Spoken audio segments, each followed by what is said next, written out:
The morning Caroline Bell filed her claim at the land office in Deadwood, South Dakota, she had $43, a mule named Gus, and absolutely no intention of ever letting another man tell her what to do with her life again. It was the spring of 1877, and the Black Hills were still humming with the electric madness of gold fever, though the rush had settled somewhat from its frenzied peak of the year before. The streets of Deadwood were churned mud and horse dung, the buildings raw timber that still wept sap in the afternoon heat, and the noise of the place never truly stopped, not even at 3 in the morning when the saloons pushed their drunkest customers out onto the boardwalks to sleep it off. Caroline had arrived by stage from Cheyenne after a journey of 4 days that had left her back aching, and her patience entirely worn through, but she had not come all this way to be delicate about anything. She was 27 years old, which the women back in Ohio had already begun to call past her prime, a phrase that made Caroline want to throw something heavy whenever she heard it. She had been married once, at 19, to a man named Douglas Bell who had possessed a fine smile and an absolutely catastrophic relationship with whiskey and other women's company. Douglas had died 2 years ago from a fever he'd caught somewhere between Abilene and nowhere in particular, and Caroline had spent the time since then working her late father's farm outside of Columbus, watching the land slowly bankrupt her, and reading every newspaper account she could find about the possibilities opening up in the territories. When her father's farm finally sold at auction for a sum that barely covered his debts, Caroline had kept what was left, packed what she could carry, and decided that if she was going to be poor and exhausted, she might as well be poor and exhausted somewhere that offered the possibility of something more. She was not, she had told her friend Martha back in Columbus, looking for a husband. She was looking for a future. Those were two entirely different things. The land office in Deadwood occupied a building that had previously been a dry goods store, and the man behind the counter was a harried clerk named Henderson, who seemed deeply suspicious of women filing claims independently. He asked her twice whether her husband would be coming in to sign as well, and twice Caroline told him, with increasing clarity, that she did not have a husband and did not require one to conduct her own legal business. Henderson had looked at her over his spectacles as if she were a peculiar species of insect he had not encountered before, but he had processed her paperwork, taken her filing fee, and handed her a receipt that made her the legal claimant to a 40-acre parcel in a creek valley about 12 miles north of town. She walked out of that office holding the receipt in both hands, the paper trembling slightly in the spring breeze, and she felt something enormous and terrifying and wonderful open up inside her chest. It was hers. Whatever happened next, that land was hers. She had tied Gus to the post outside and was checking his saddle when she heard the voice from behind her, not directed at her exactly, but nearby enough that she caught every word. "She is going to need a new bridle. That one is about to split." Caroline turned around. The man was addressing her mule, or more precisely, addressing the cracked leather of Gus's bridle with the tone of someone who was genuinely troubled by its condition. He was perhaps 30 or 31, with dark hair that needed cutting and a jaw that had not seen a razor in several days. He was not particularly tall but gave the impression of solidity, like a fence post that had been sunk deep and intended to stay there. His clothes were worn but not ragged, the clothes of a working man who took some care with himself, and he held a folded set of papers under one arm that looked very much like the kind of paperwork you left the land office with. "She is doing fine," Caroline said, using the particular tone she reserved for men who offered unsolicited opinions about things that belonged to her. The man looked up from Gus's bridle and seemed to take stock of her expression. "I apologize," he said, and she noticed that he seemed to mean it genuinely, without the slightly wounded air that men usually adopted when corrected. "It is a habit of mine. I notice worn equipment. I used to work with horses professionally." "Is that so?" Caroline said, not quite a question. "Graham Dunlap," he said, and held out his hand in the straightforward way of someone who had not thought too hard about whether it was proper. Caroline looked at the hand for a moment, then shook it. "Caroline Bell. You just filed." He nodded at the paper still in her other hand. "I did. Me too." He held up his own papers briefly. 12 miles north, Creek Valley, little tributary off Whitewood Creek. Caroline felt something strange happen in her chest, though she attributed it at the time to the altitude or the exertion of the journey. "That is where my claim is." Graham Dunlap looked at her with genuine interest and not a trace of the condescension she had been braced for. "Neighboring claims, then," he said. "I suppose we will be seeing each other."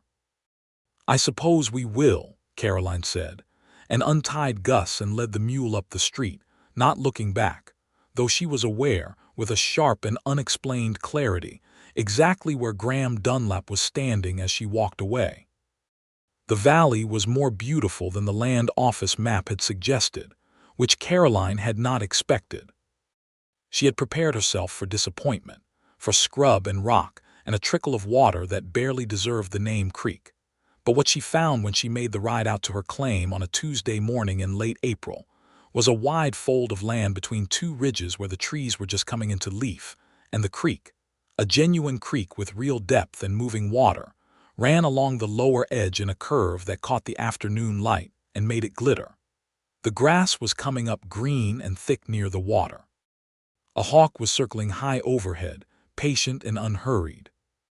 Caroline stood for a long time looking at it before she could make herself do anything practical. She had been on her claim for 3 days, living out of her tent and beginning the enormous work of clearing a site for a proper shelter, when she became aware that someone was working the adjacent parcel. She could hear the sound of an axe in the trees, steady and rhythmic, and occasionally the crash of a falling tree that echoed up the valley.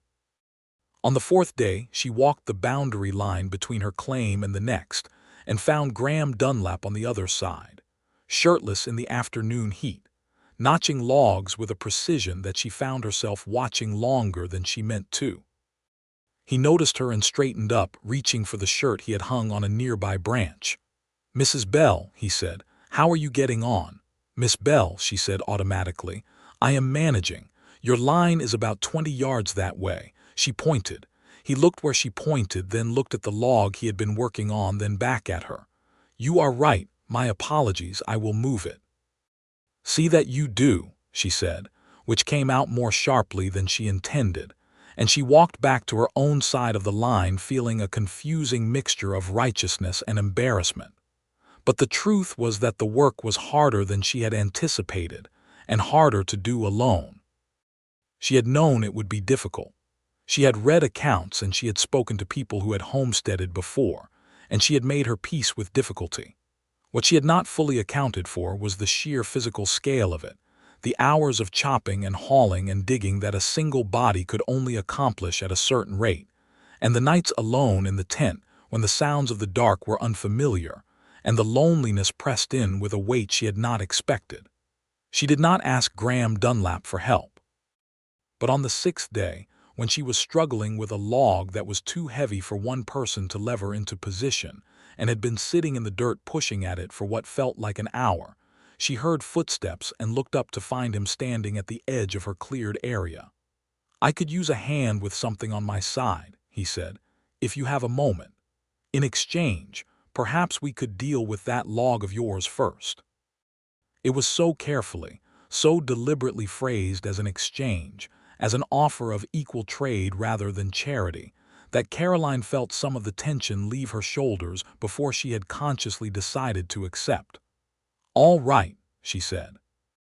They got the log into place in about 4 minutes with 2 people, and Caroline noted this with a kind of furious practicality, filed it away as information rather than weakness. He needed help on his side too, it turned out, needing a second set of hands to hold a wall section vertical while he drove the corner stakes. They worked in companionable near silence for the better part of 2 hours, and when they were done, Caroline accepted the cup of coffee he offered from the small fire he had going and sat on a stump and looked out at the valley in the long light of the evening. "What brought you out here?" she asked. It was the question that everyone asked everyone in the territories, the basic currency of introduction.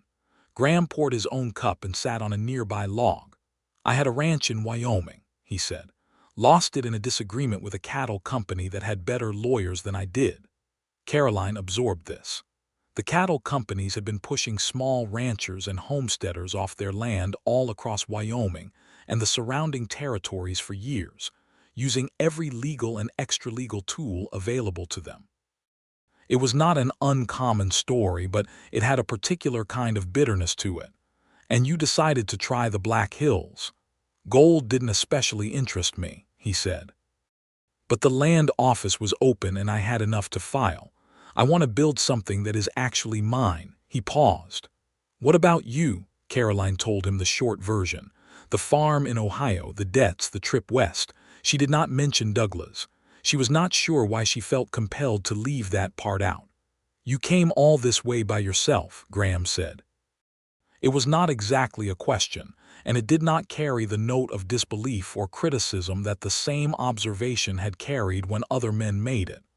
"I did," she said. "That takes something," he said. "Real grit." "It takes having nothing particular to lose," she said, which was more honest than she usually was with people she had known for less than a week. He looked at her over his coffee cup with an expression she could not quite categorize. "I think it takes more than that," he said.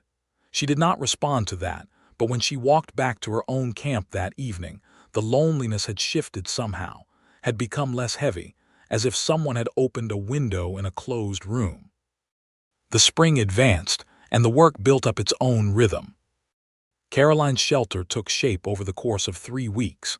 A single-room cabin with a decent fireplace she had built herself after 2 failed attempts, and a conversation with an older homesteader named Peterson, who lived 6 miles further up the valley, and who had come by to introduce himself and inspect the newcomers with the frankly assessing gaze of a man who had seen many arrivals and many departures.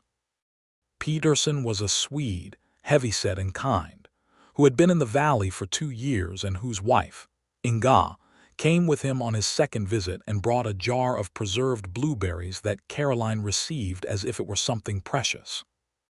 "You are getting along with your neighbor, the Dunlap man?" Inga Peterson asked, sitting at what passed for Caroline's table, which was a plank laid across 2 barrels. "We help each other when it is practical," Caroline said carefully.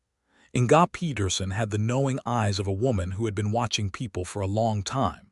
She said nothing further on the subject, but the slight curve of her mouth suggested she found Caroline's answer insufficient in some way she had chosen not to pursue. Graham's cabin went up faster than hers, partly because he had more experience with the work, and partly because he was simply larger and could manage things alone that had required Caroline's assistance when they were working on her side. But he was generous with his help when she needed it, and never made her feel diminished for needing it, which was something she had not taken for granted. He showed her how to properly seal the chinking between logs against the weather, standing close enough that she could smell the pine resin and the honest working smell of him. And she thought that if she had met this man in Ohio at a church social, she would not have been able to see him clearly, would have seen only the shape of him, the fact of him, without any of the substance that was only visible out here where there was no performance required. On a morning in the 3rd week of May, a man named Hollis came riding down the valley with 3 others behind him. He rode as if he owned the earth he moved across, which Caroline recognized as the particular posture of men who had been given too much unearned authority. He pulled up at the edge of her cleared ground and looked at her cabin and at her with the same expression, measuring and unimpressed. "You the Bell woman?" he asked. "I am Caroline Bell," she said. "Who are you?" "Samuel Hollis." He said it as if it should mean something to her. "I represent the Consolidated Land and Mining Syndicate. We have filed a superior claim to this valley under the territory's mineral rights provisions. You are going to need to vacate." Caroline kept her voice very level. "I have a legal claim filed at the land office in Deadwood. My paperwork is in order." "Your paperwork was filed under the homestead provisions," Holly said, which the syndicate is contesting on the basis that this land falls within our prior mineral survey boundary. You have 30 days to remove yourself. I will consult a lawyer, Caroline said. Holly smiled at her in a way that she found deeply unpleasant. You do that, Miss Bell. He wheeled his horse and rode back up the valley, his men following, and Caroline stood watching until they were gone, then went inside her cabin and sat on the edge of her cot and took several slow, deliberate breaths. She heard Graham's footsteps before he appeared in the doorway. He had seen Holly's from his own claim and come over. He leaned in the door frame and his face was tight with a controlled anger that she recognized because she had spent considerable time controlling the same emotion herself. Syndicate, he asked. Consolidated Land and Mining. They claim a mineral survey. Graham's jaw worked for a moment. They pulled the same thing in Wyoming, he said quietly. Different name, same strategy. Did you fight it there? He was quiet for a moment. I tried. I ran out of money before I ran out of will. Caroline looked at him. Do you have a lawyer here? No, neither do I. She stood up. But I know that the land office in Deadwood has records of our filings and the date stamps. A mineral survey claim has to have been filed before a homestead claim to take precedence. I want to see their paperwork. Graham looked at her with something new in his expression, something that was close to admiration and trying not to show itself too plainly. You have thought about this. I have thought about a great many things, Caroline said. I read everything I could find about territorial land law before I filed. The syndicate is probably counting on people not knowing their rights. Then let us go to Deadwood, Graham said. Both of us. 2 claimants are harder to dismiss than one. They rode to Deadwood the next morning, Caroline on Gus and Graham on his bay horse. Named. He informed her with a kind of shy amusement. President, on account of the horse's obstinate certainty that his own opinion was always correct. The ride took most of the morning, and they talked for much of it. The kind of talking that happens when 2 people are side by side on horseback with open country around them, and no particular need to perform for anyone. He told her about his childhood in Pennsylvania, about learning horses on his uncle's farm, about coming west at 23, with the absolute conviction that a man could build something permanent in the territories if he was willing to work hard enough. She told him about reading in secret as a girl, about the novels her father had considered frivolous, and the newspapers she had hidden under her mattress, about the particular quality of her longing to understand the world better than it seemed willing to explain itself. You are the most well-read person in this valley, Graham said. That is probably not a large field of competition, but it counts for something. I am the only person in this valley who reads at all as far as I can tell, Caroline said. Peterson has a Bible. That is the full extent of it. Graham laughed. It was the first time she had heard him laugh freely, without reservation, and it was a good sound, warm and genuine, and she caught herself thinking this, and then filed it away in the same careful place she had been filing several other observations about him that she was not yet ready to examine. At the land office, Henderson, the clerk, produced both sets of filings with a great deal of sighing and shuffling of papers, and Caroline compared the date stamps with the careful attention she would have given to any legal document. The syndicate's mineral survey claim had been filed 8 days after her homestead claim and 5 days after Graham's. She wrote down the exact dates and the filing numbers in the small notebook she kept in her coat pocket, and she did the same with the relevant sections of the Homestead Act that Henderson, apparently more helpful when presented with a person who clearly knew what they were looking for, found in his reference volume and allowed her to copy. The syndicate has a lawyer on retainer, Henderson said, with the air of a man who felt he should warn her but did not want to be seen doing it. I am aware that they have resources, Caroline said. Thank you for your assistance, Mr. Henderson. They found a lawyer on the main street of Deadwood, a man named Clarence Webb who operated out of a building barely wider than a closet but who had a sharp, precise way of listening that Caroline found reassuring. He reviewed her notes and the copies she had made and nodded slowly. The date precedence is clear, he said. Their survey claim does not take precedence over prior homestead filings. The syndicate will try to argue that the mineral rights provision supersedes the Homestead Act entirely, but that argument has been consistently rejected in the territorial courts. He looked at both of them over steepled fingers. I can draft a formal response to their notice of contest and file it with the territorial court.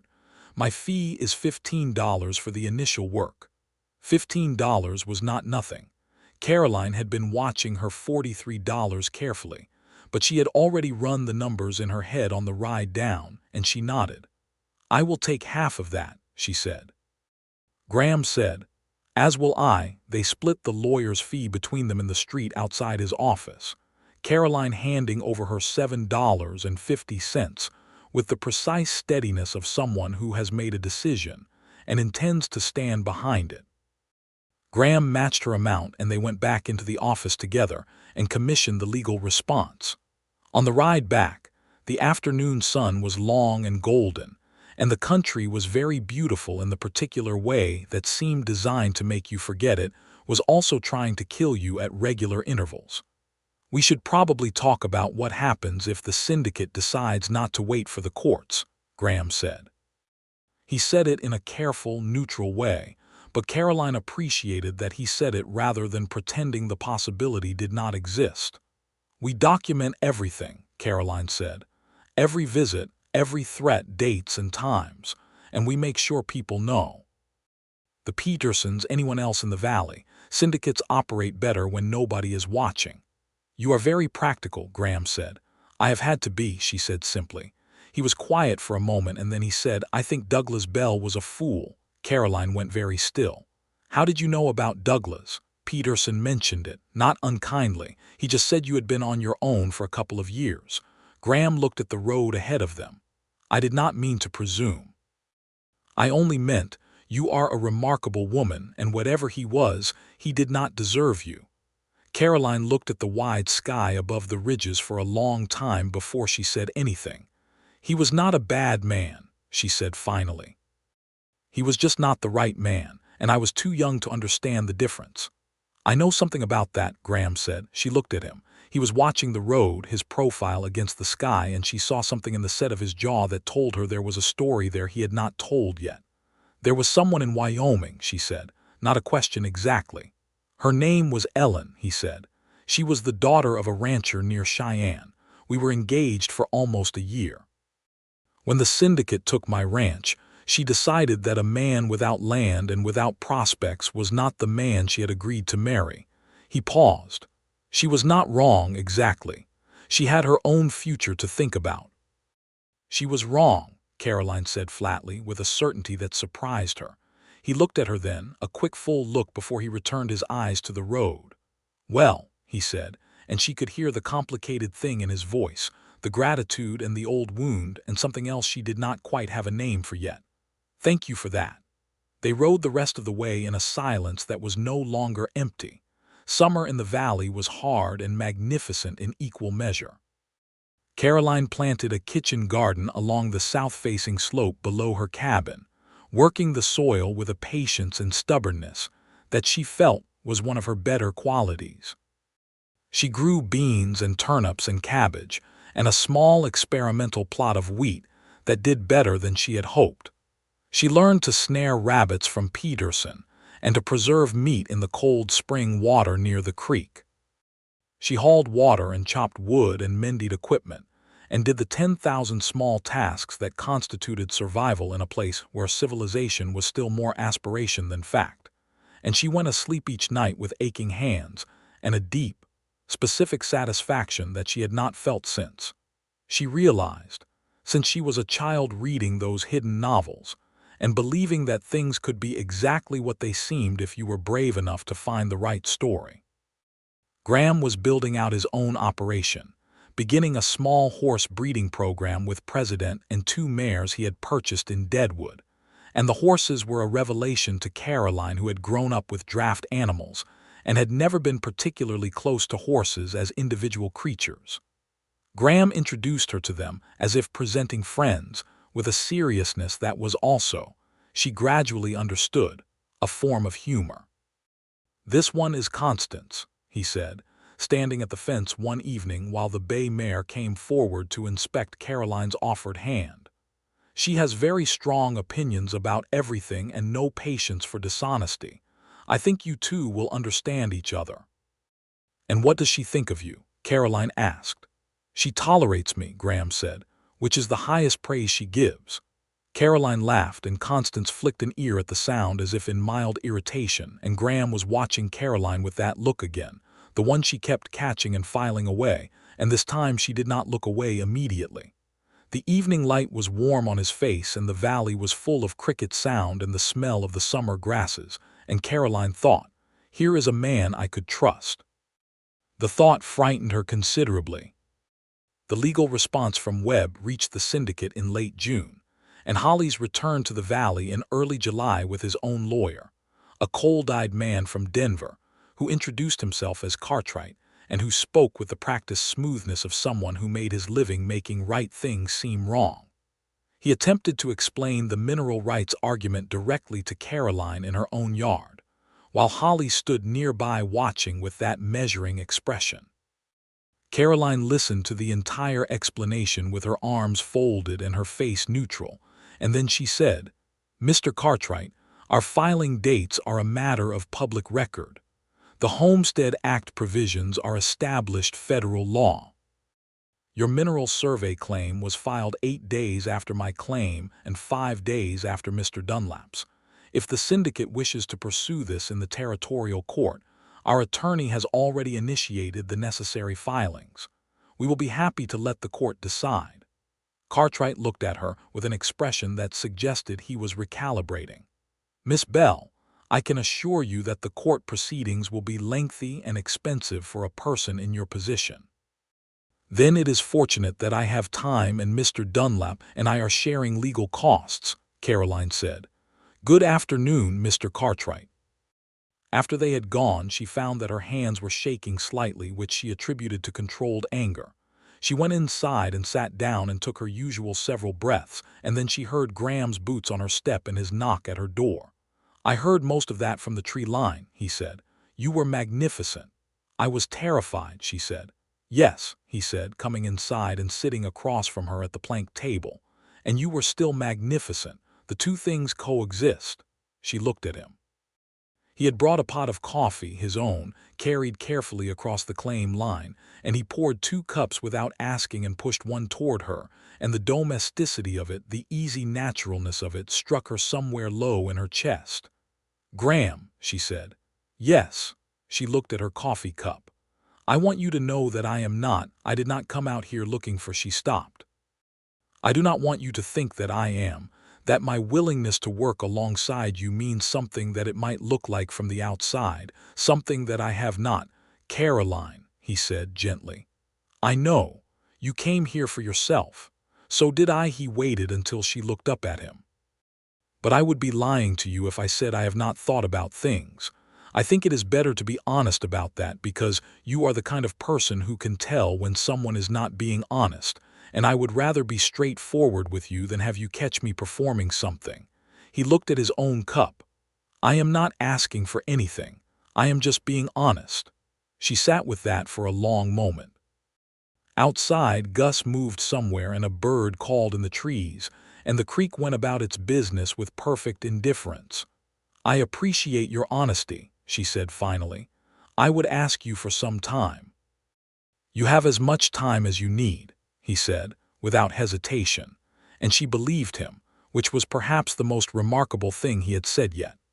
July moved into August, and the summer deepened into the particular intensity of a high country season, where the days were hot enough to work up a real sweat, and the nights came down cold, and the thunderstorms rolled in over the ridges without much warning, and pounded the valley with a violence that was also somehow magnificent.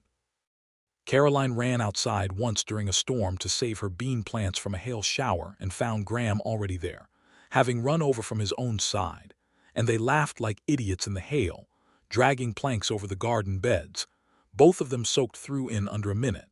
And when the hail stopped and the rain settled into something gentler, they stood in the garden looking at the salvaged plants. "I think you are considerably more worried about these beans than I have ever been about anything," Graham said. "These beans represent approximately 14% of my planned winter food stores," Caroline said, wringing water out of her braid. "That is a very precise percentage to have in your head during a hailstorm." "I am always doing calculations," she said. "It is how I manage." He was looking at her in the rain, and the light was the strange green-gray of a storm passing, and his dark hair was plastered flat, and he looked nothing like a romantic figure and entirely like himself.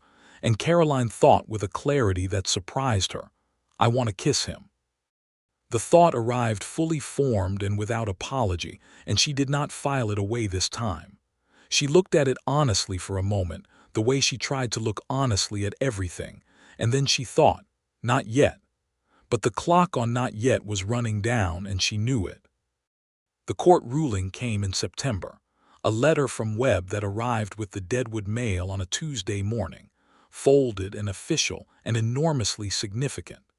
Caroline read it twice standing in the door of the land office outpost in the small way station that had grown up 8 miles from their valley, and then she read the key paragraph aloud to Graham, who was standing beside her. The territorial court finds in favor of the claimants Bell and Dunlap, finding that the prior homestead filings take precedence under Federal Homestead Act provisions, and that the Consolidated Land and Mining Syndicates Mineral Survey claim, filed subsequent to said homestead filings, does not constitute grounds for contestation of same. The claimant's rights to the parcels described herein are hereby confirmed. She looked up. Graham was looking at her with an expression she did not try to categorize, just looked at it, the clean, open fact of his happiness and his relief, and the other thing that had been building between them for months. "It is ours," she said. "It is ours," he said. And something about the way he said it, the plural of it, the easiness of the plural, made her fold the letter very carefully and put it in her coat pocket and turn to face him fully. "I have thought about what you said in July," she said, "about being honest." He was very still. "Yes. I came out here for myself," she said. "That has not changed.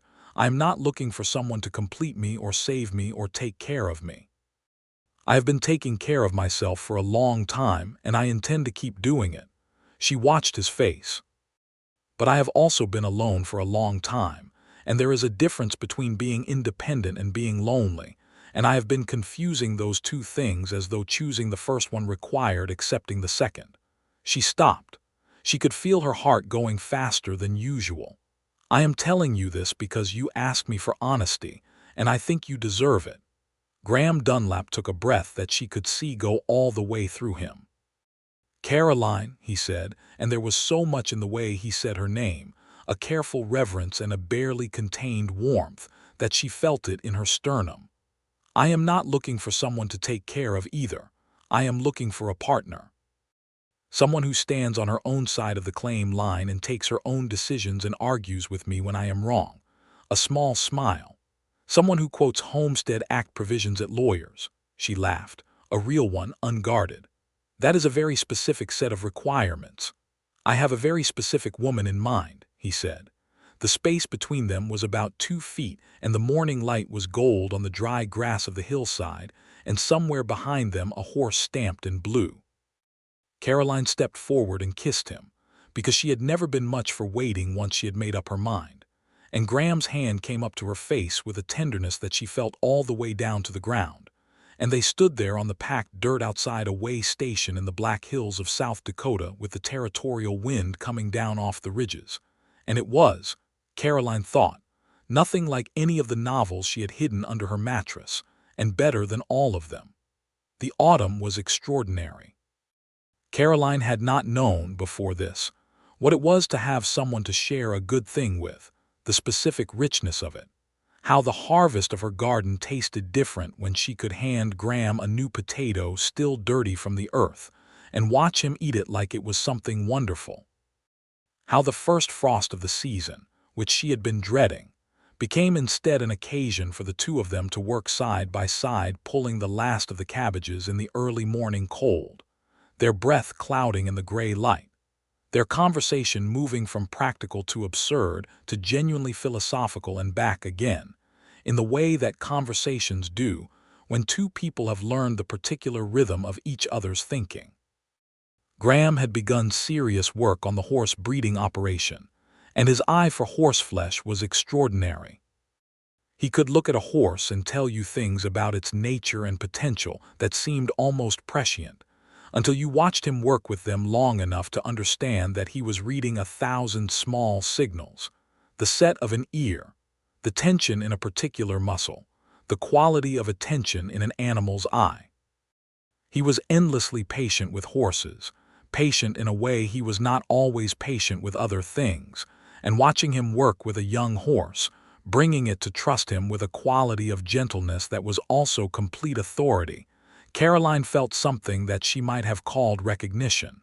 This is who he is. This is the whole of him. They had settled into a pattern that was not quite a partnership and not quite a courtship, and something of both. He came to her side most evenings, or she went to his, and they ate together and talked while the firelight moved and the valley settled into its night sounds. He did not presume. He was not passive either, was present and warm and clear about his feelings in the way he had been from the beginning, but he moved at her pace, let her set the distance, and she found that this made her want to close it. In October, Webb wrote to inform them that the syndicate had filed an appeal, which was not unexpected, and which Webb advised them calmly could take another 6 to 8 months to resolve in the territorial court system. Caroline read the letter, made a note of the timeline, and went back to her work. She had made her peace with the syndicate's tactics, had understood them for what they were: a war of attrition designed to outlast people who could not afford the long fight, and she had decided that she was going to be the one with more staying power, which she had decided before she left Ohio and had not changed her mind about. Inga Peterson came to visit in October with her eldest daughter, a girl of 14 named Britta, who had her mother's eyes and her father's solidity, and sat at Caroline's table drinking the coffee Caroline had begun trading garden produce for at the way station, and asked with her lovely direct Swedish frankness whether Caroline had decided about the Dunlap man. "I do not know what you mean," Caroline said, which was a lie so transparent that Inga did not bother to address it directly. "He came to our place last week," Inga said, "to ask Peterson whether he thought a man might reasonably ask a woman in your circumstances whether she would consider marriage, or whether it was too soon." Caroline was quiet for a moment. "And what did Peterson say?" "Peterson said it depended entirely on what the woman thought," Inga said, "which is the right answer, so I have been very proud of him this week." She paused. "What do you think, Caroline?" Caroline looked at her hands around her coffee cup. She thought about Douglas Bell's smile and the way it had looked like something it turned out not to be. She thought about the farm in Ohio and the auctioneer's flat voice, itemizing her father's life into a list of diminishing returns.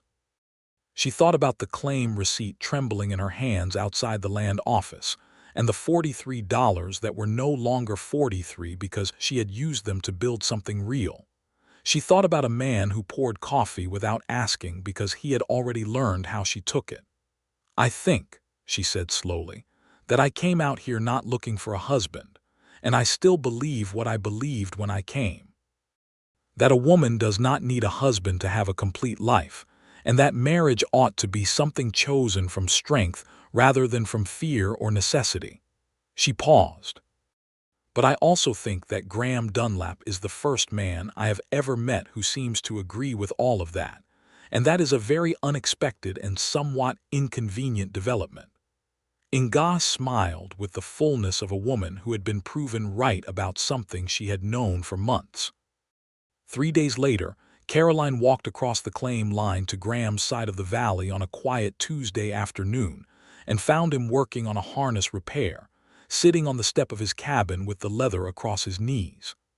"Inga Peterson is a woman of very limited capacity for keeping confidences," Caroline said, sitting on the step beside him. Graham's hands went still on the harness. "I should not have said anything to Peterson," he said carefully. "No," Caroline agreed. "But I am glad you did." She looked at the valley, at the aspens along the creek that had gone entirely gold and were dropping their leaves in a steady bright fall in the afternoon breeze. "Graham, if you are going to ask me something, you should ask me." He set the harness down. He turned toward her on the step, and his face had an openness in it that she thought must cost him something. A man who had been hurt before, to wear without armor. "I want to ask you to marry me," he said. "But I want to ask you in a way that is honest about what I mean by it, because I think you deserve that." He looked at her steadily. "I do not want to own anything about you. I want to build alongside you. I want to argue with you about land law and bean plants and whether President has good judgment about river crossings. And I want to be the person who knows how you take your coffee and what you think at 3 in the morning when you cannot sleep. And I want us to have a life in this valley that is yours as much as mine." A pause. "That is what I mean by it." Caroline looked at him for a long moment. The gold leaves fell around them. "Yes," she said, "that is exactly what I mean by it too." He kissed her then, in the afternoon light on his cabin step, and she put her hand against his chest and felt his heart going hard under her palm, and thought that there was something very good about the knowledge that she could do that to a man like this. They were married in December, in the front room of the Peterson homestead. Because it was the largest structure in the valley, and Nga had been planning the occasion since approximately August, and had produced a cake from ingredients whose acquisition Caroline chose not to inquire too closely about. The ceremony was performed by a minister who traveled the circuit between Deadwood and the valley settlements, a spare, energetic man named Reverend Holland, who had clearly officiated enough frontier weddings to be entirely unshakable about the conditions. There were 12 people present, all of the valley's homesteaders, and a few from the Way Station settlement. Caroline wore her best dress, a green wool that she had brought from Ohio, and which was neither fashionable nor practical for a cattle country December, but which was hers. Graham had managed to acquire a clean white shirt and a jacket that fit him adequately and had clearly been brushed within recent memory. He looked at her when she came through the Petersons' door, and his face did the thing it did that she had come to think of as his most honest expression, the one where he stopped managing anything and just let her see what was there. She felt the warmth of it like a physical thing. "You look beautiful," he said quietly for her alone. "You look very nearly presentable," she said, which made him laugh, and they were still laughing slightly, when Reverend Holland began the ceremony, which Caroline later thought was exactly the right note on which to begin a marriage. That night in the cabin that was now properly theirs because they had spent the previous 2 weeks extending Graham's to a 2-room structure, the fire going and the valley deep in its winter quiet, Graham lay with Caroline's head on his shoulder and her hand over his heart and said, "I have been thinking about the spring." "The appeal will not be resolved before spring," Caroline said. "No, but I want to start expanding the horse operation, and I was thinking." He paused. "Do you want to talk about the claim, what we do with it going forward, both claims, I mean?" She was quiet, thinking. "I want to keep my claims separate," she said, "legally." He was quiet for a moment. "All right." "It is not that I do not trust you," she said. "It is that I want it on record, mine separately in my name. Not because of anything I think you would do, but because of what I believe about what women should be allowed to hold in their own names, and I want to practice what I believe." "I think you are right," Graham said, without hesitation, and she felt him mean it. "And I would not have it any other way." She tilted her head up to look at him. "You are a very unusual man." "I have been told," he said, and the smile in his voice was something she intended to hear for the rest of her life. The winter was long and cold and genuinely difficult, with a January that brought storms that kept them inside for days at a stretch, and a period in February when one of Graham's mares fell badly ill, and they spent 3 nights taking turns through the dark nursing her back, and she recovered, which felt like a victory out of all proportion to what it was, but perfectly proportioned to what it meant. They played cards on the long evenings and Caroline won, with an implacable consistency that Graham found both infuriating and magnificent. She taught him the 3 books she had brought from Ohio, and he went through them with the focused attention he gave to anything that interested him, which meant he was full of opinions and questions about each of them. She told him about the novels she had hidden as a girl, and he said that, when they next went to Deadwood, he was going to the bookseller and getting her whatever was available. And he did, coming back with 4 novels and a newspaper subscription that he had arranged on her behalf and which arrived with the monthly mail thereafter, and which she loved so much that she sometimes read aloud from it to him in the evenings while he worked on equipment repairs. And he listened with a quality of attention that made her feel heard in a way she had not known she was missing. The spring came with a particular sweetness after the hard winter, the valley opening up in March with the first green breaking through the dead grass and the creek running high and cold with snowmelt. Caroline planted her garden larger this year, having a full winter to plan, and began a second planting area for a cash crop of turnips and cabbages she intended to sell at the way station. In April, Webb wrote again. The Territorial Court of Appeals had upheld the original ruling. The syndicate's appeal had been denied. Their claims were confirmed, fully and finally. Caroline read the letter 3 times, not because she had not understood it the first time, but because she wanted to be sure of its completeness. Then she walked out to where Graham was working in the horse paddock and held the letter out without saying anything. He read it, and she watched his face, watched the careful control that was always his first response to anything important give way slowly to something unguarded and full. "It is done," he said. "It is done," she said. He crossed the paddock and took her face in his hands and kissed her in the morning light, President watching from across the fence with his customary expression of mild judgment, and Caroline laughed against Graham's mouth and thought, "Here. This valley, this man, this morning. This is the future I came to find." The summer of 1878 was the best one yet. The horse operation began to show real promise, with 2 foals born in June that Graham declared exceptional, and that he had already had inquiries about from a rancher down near Rapid City. Caroline's cash crop sold at a profit that she was genuinely proud of, and she began to think about a proper root cellar for the following winter, which she and Graham spent 2 weekends in August building together, arguing pleasantly about the optimal angle of the support timbers. She was in the garden in late August when she became aware of something she had been quietly monitoring for 2 weeks, a change in herself that she recognized from conversations with Nga and from things she had read, and which she sat very still with for a long moment, hands in the dark soil, before she stood and walked to the boundary line and called Graham over. He came quickly, reading something in her face. "What is it? Are you all right?" "I am perfectly well," she said. "I want you to know that first." She looked at him. "I think I'm expecting a child." The look that crossed Graham Dunlap's face was one she would carry for the rest of her life, a complex and beautiful thing, surprise and joy and something she could only call awe moving through him like weather. "Caroline," he said, and his voice was not quite steady. "I am telling you now because I believe in honesty," she said, "and because," she stopped and swallowed once, "because I wanted to tell you, right away. I wanted to tell you first." He crossed the claim line in 2 steps and took her hands, dirty from the garden and all, and held them. "Are you well, truly?" "I am well," she said. "Nga will know what I need. I am not frightened."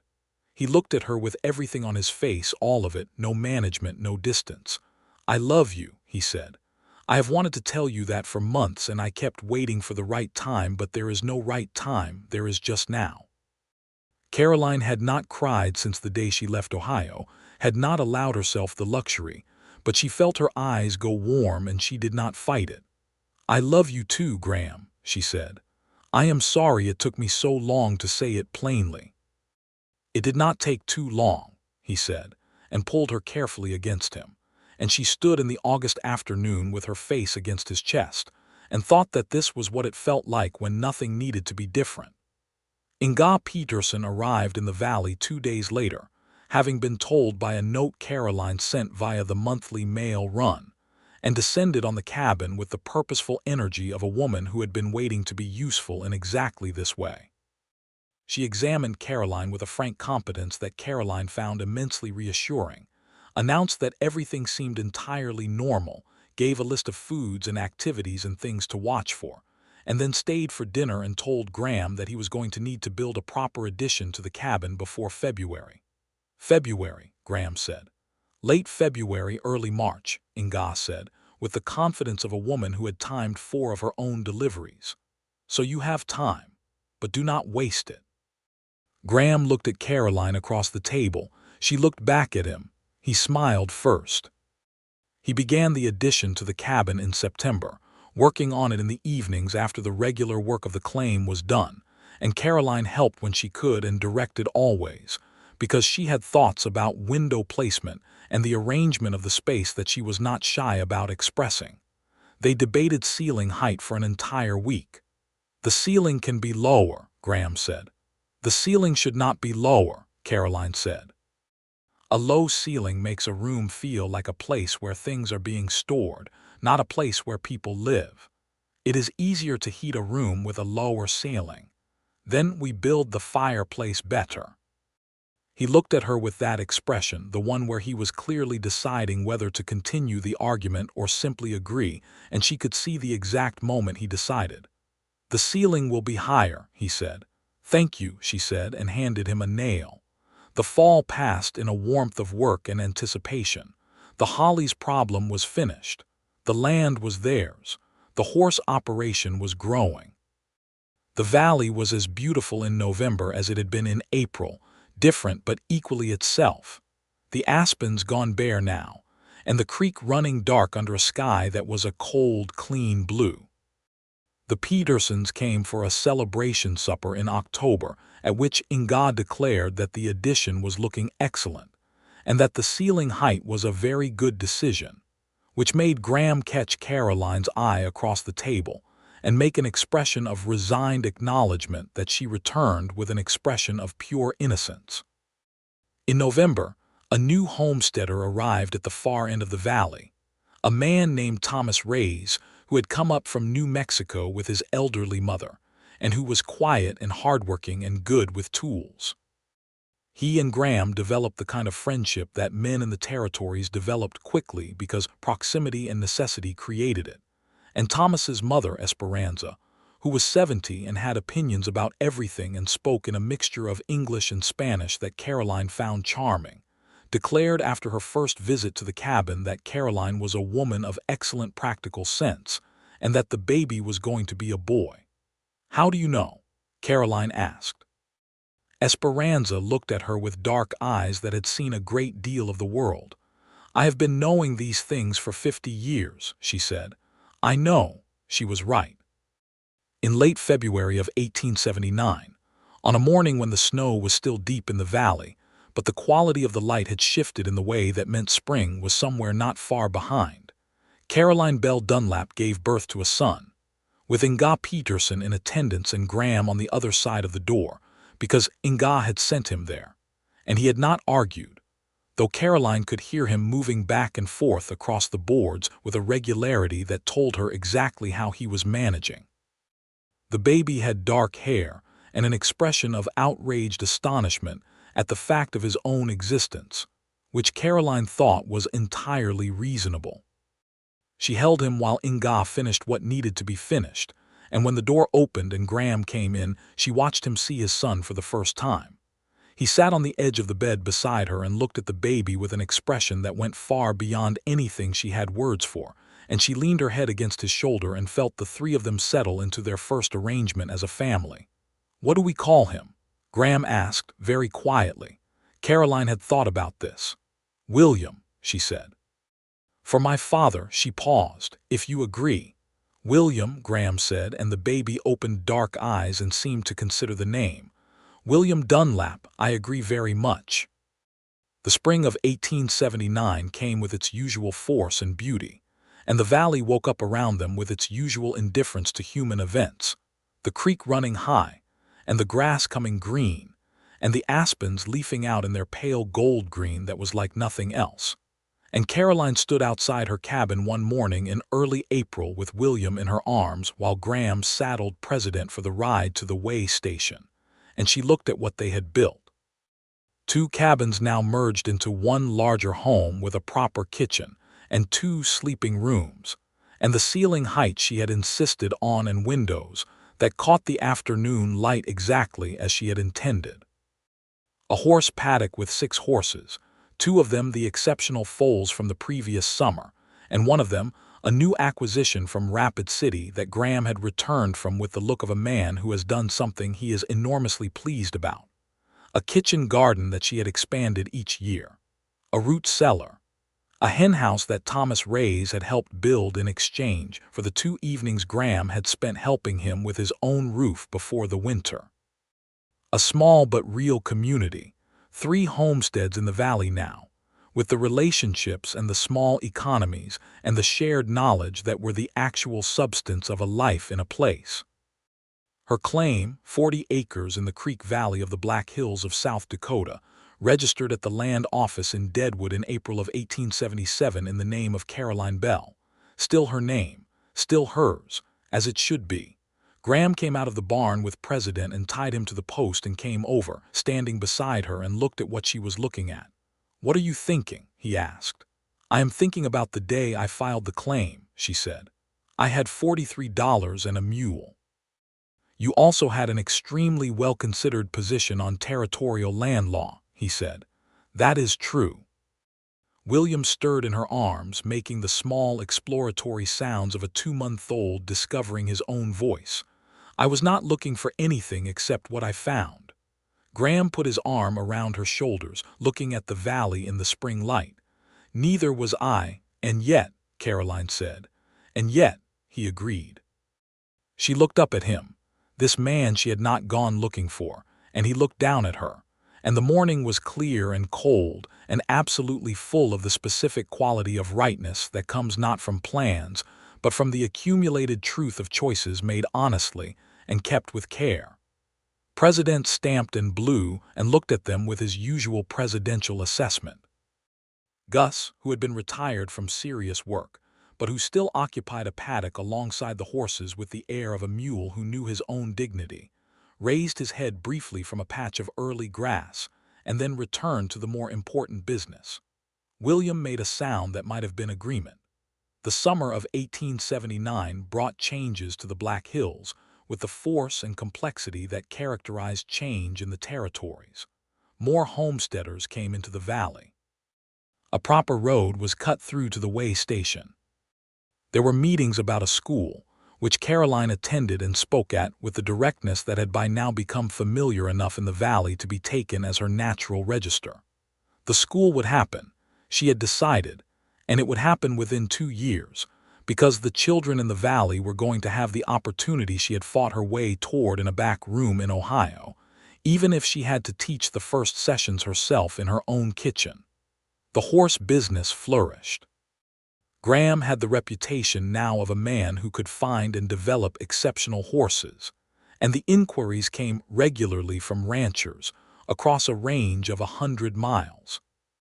He was away more than either of them liked, traveling to evaluate horses or deliver them, and in his absence Caroline ran both operations with the same practical competence she had always applied to everything, though she was honest with herself, and with Graham that she missed him with a sharpness that she had not experienced before William was born. Some change in herself that the baby had made, a kind of expansion of her capacity to need things she was glad of. He always came back sooner than he had said he would, which she noted without comment for 3 trips before she said, "You could simply say that you will be back in 5 days rather than 8, and then arrive in 5 days. It is the same result with less anticipation on both sides." "I thought you would rather have the pleasant surprise," he said. "I would rather have accuracy," she said, "though I appreciate the intention." He revised his estimates thereafter and arrived when he said he would, and she was glad of this too, the small recalibration of a man who listened. Thomas Ray's and his mother Esperanza, became fixtures of the valley life that Caroline valued more than she would have expected in those first days, when she had thought the valley would be just herself and the land. Thomas was a carpenter of real skill and helped with the school building when the valley community voted to build it in the autumn of 1879, spending 4 weekends on the structure with Graham and Peterson and 2 other homesteaders who had arrived since spring. Esperanza taught Caroline things about preserving and cooking that she had not known from her Ohio background, and the 2 women had a friendship that moved, over the months, from cautious mutual respect to the kind of ease that does not require explanation. "You are happy," Esperanza told her one afternoon in October, in the way she stated all things she considered true as a simple fact. "I am," Caroline said. "I was not expecting to be, not like this." "Happy is something that surprises people," Esperanza said, "because they look for it in the places they think it should be. They do not find it there, so they decide it is not available, but it is in the places you do not think to look." "A creek valley in the Black Hills that I found on a map in a newspaper," Caroline said. "Exactly," Esperanza said, and handed her another jar to seal. The school opened in November 1879. Which Caroline acknowledged was not an ideal time of year, but which she had decided was better than waiting for spring, because the children had already waited long enough. There were 7 children enrolled, ranging from Britta Peterson at 14, who was already reading at a level that Caroline found genuinely impressive, to Thomas Ray's nephew who had arrived in September at age 6 and who was going to be, Caroline had decided after 2 weeks of observation, an absolute force of nature in any endeavor he chose. She taught twice a week, and a young woman named Frances Cole, who had homesteaded 2 valleys over, took the other 2 days, and the arrangement worked with the practical functionality of things built by people who need them to work. On a cold morning in January of 1880, Graham came in from the barn with the careful expression he wore when he had something on his mind that he was deciding how to say. "There is a man named Caldwell at the way station," he said. "He is interested in buying 5 horses, and he has made a very serious offer, enough to expand the operation significantly." Caroline looked up from the table where she was feeding William, who was nearly a year old and deeply interested in everything. "How significantly? New barn, more pasture, a breeding program that could supply a significant share of the ranch horse market in the territory." He sat down across from her. "It would mean more travel for me." "More time away," she looked at him, "and you are telling me this first." "Always," he said. "It is your decision as much as mine." She thought about it honestly, the way she thought about all things. More time alone in the valley, a larger operation which meant more revenue, which meant more security, a husband who would be away more than she liked, a partnership that was exactly what it had always been, 2 people building alongside each other. "Take the sale," she said. "We build the barn in the spring." He smiled at her. "I was hoping you would say that." "I know," she said, "but you asked anyway." "I will always ask," he said.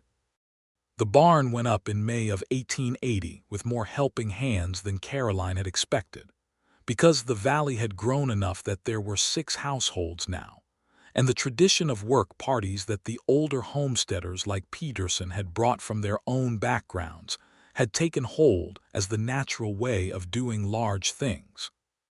It was a long, warm Saturday of work and food, Inga and Esperanza having organized the cooking with the same efficiency they brought to everything they organized together. And by evening, the main structure was standing, and the air smelled of fresh timber and food, and the particular satisfied tiredness of a community that has done something real. Caroline sat on the new fence with William on her knee and watched Graham across the yard, talking with Peterson and Thomas and 2 other men, his arm around the fence post, his face open and easy in the company of people he trusted. He had grown into the valley, she thought, the way a well-rooted tree grows into the particular shape of the land around it, taking on the character of the place without losing anything of its own. He caught her eye across the yard, and the look that passed between them was private and complete. carrying everything. The 3 years since April 1877. The claim receipt and the coffee pot and the hailstorm and the bean plants and the court ruling and the December wedding and the February morning, when William had arrived with his expression of astonished complaint, and everything since, and everything still ahead. She mouthed something at him across the yard, and he laughed and shook his head with the helpless quality that meant she had said something so accurate that he had no argument. She had mouthed, "I told you so," about the ceiling. He had conceded this entirely, which was one of many reasons she loved him. The second pregnancy was confirmed by Inga in August of 1880, and Esperanza, when told, simply nodded with the satisfaction of a woman whose record remained intact and said this one would be a girl. "You said William would be a boy," Caroline said. "And I was right," Esperanza said. "But this time it will be a girl. This time, yes." It was indeed a girl, born in April of 1881 in the spring in which the aspens came into leaf, and the creek ran high, and William, aged 2, toddled around the yard with a gravity of purpose that made everyone who watched him smile. The girl arrived in the world with considerably less complaint than her brother had, opening dark eyes with an expression of calm assessment that Graham said looked remarkably like her mother. "Eleanor," Caroline said when Graham asked. He tried the name. "Eleanor Dunlap." "Eleanor Bell Dunlap," Caroline said. "I want her to have both." "Yes," Graham said without a moment's hesitation.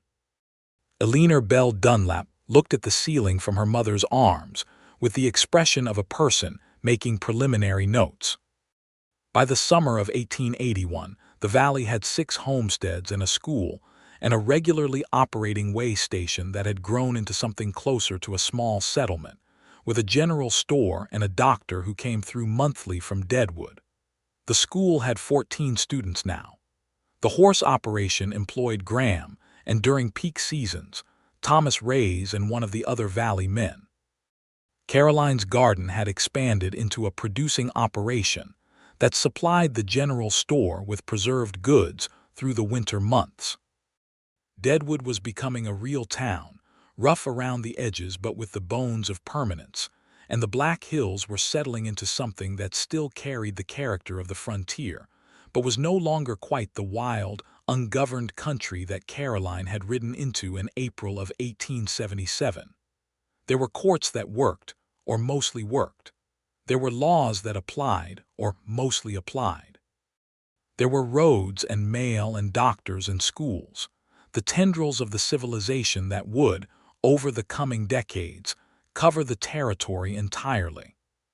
She thought sometimes about what the land had been before any of them came to it, the Lakota Sioux for whom the Black Hills were sacred, Pahasapa, the heart of everything that was. The land office had given her 40 acres that had not really been the land office's to give. She thought about this honestly because she tried to think about everything honestly, and she could not make it simple or comfortable because it was neither. She was here. She was building her life here.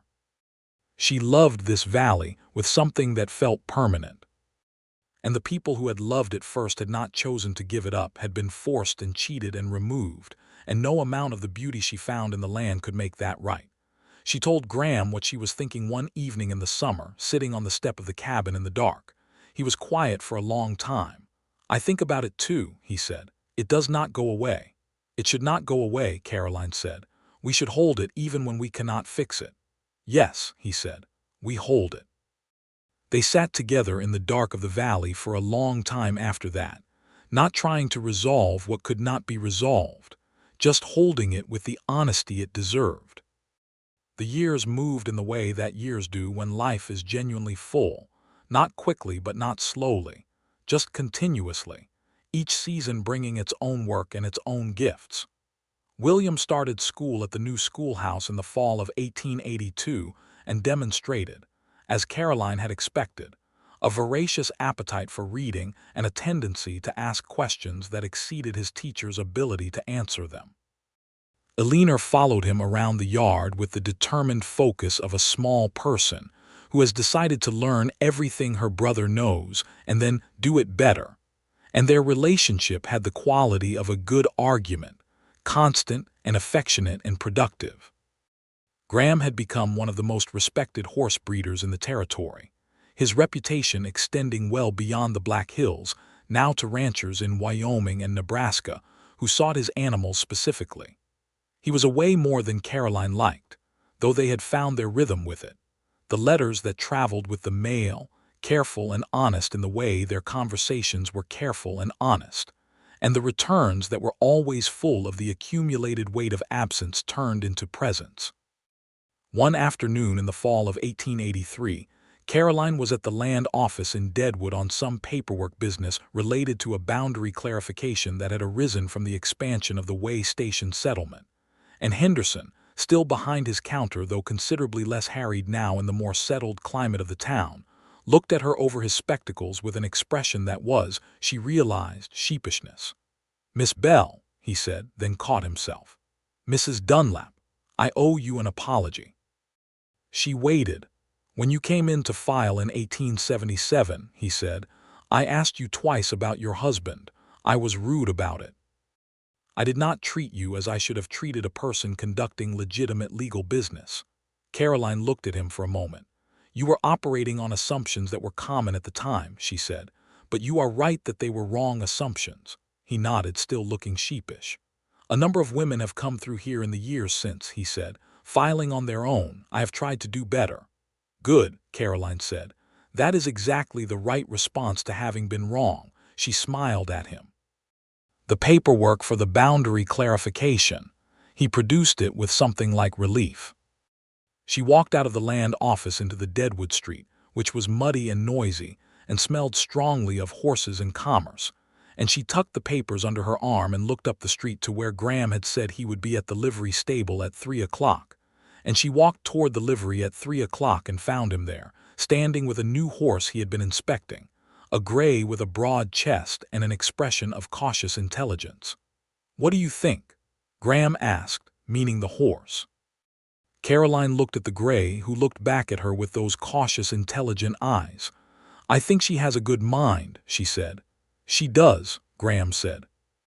"Her name is Clara, apparently."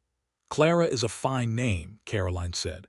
Graham looked at her and then at the horse and then back at her with that specific smile that was only for her, the one he had never, in all the years since that first evening on the step, stopped giving her with the same quality of directness, as if she were still the thing in the world that he looked at most gladly. "What?" she asked. "Nothing," he said.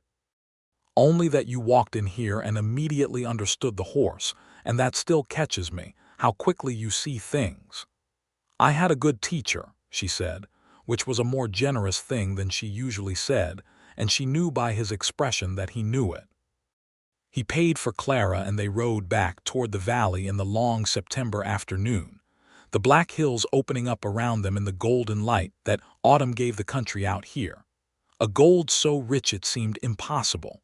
All the aspens lit from within, the air clean and sharp with the coming cold, and the valley was visible from the ridge before they descended, the curve of the creek and the roofs of the buildings and the smoke from the Petersons' chimney.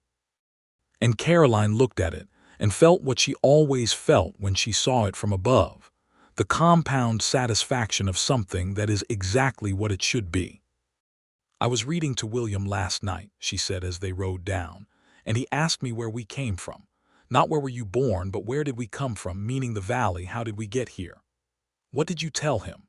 Graham asked. "I told him the truth," she said. "I told him I came here on a mule with $43 and a receipt for 40 acres of land, and that his father was at the next claim, and that neither of us was looking for the other one, and that was how it started." Graham was quiet for a moment, riding beside her. "What did he say?" "He said, 'That is a good story,'" Caroline said. Graham laughed, a full, real laugh that went up into the clear autumn air. "He is absolutely right," he said. "He is," Caroline said. "It is a very good story." She looked at the valley below them, her valley, their valley, the 40 acres she had filed for in the spring of 1877, and the adjacent parcel and the barn and the horses and the school and the Peterson homestead and the Ray's homestead and all the rest of it. the life that had grown from the single stubborn decision to go looking for her own future in the only direction that seemed open. She had not been looking for Graham Dunlap when she filed the claim. He had not been looking for her when he filed his. And yet here they were, riding down into the valley in the September light. 2 claims and 2 decades of seasons and 2 children, and one very stubborn mule who had earned his retirement, and the creek going about its business below, as it had always gone about its business, indifferent and beautiful and entirely committed to its own purpose, which was, Caroline thought, exactly the right way to be.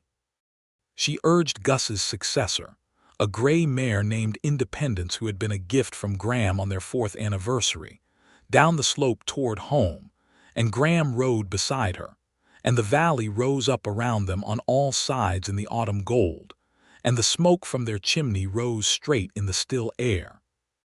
And William would be at the school still, and Alina would be with Inga, and the evening would come in clear and cold, and there would be the fire and the table and the conversation that had not run out in 6 years and showed no indication of doing so.